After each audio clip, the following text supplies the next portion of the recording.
Oo. Mga kanter. Ito yung DIY homemade PCP natin, oh. So, gawa-gawa ko lang to.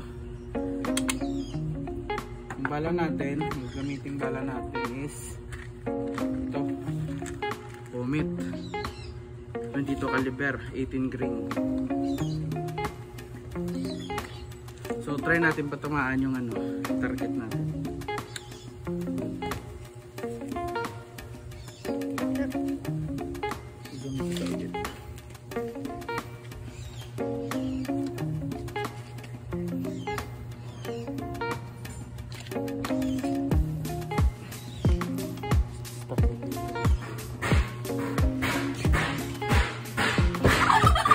So, mga 10 meters lang ito mga hunter. So yun, 0. Kung saan ko tinutok, doon pumutok.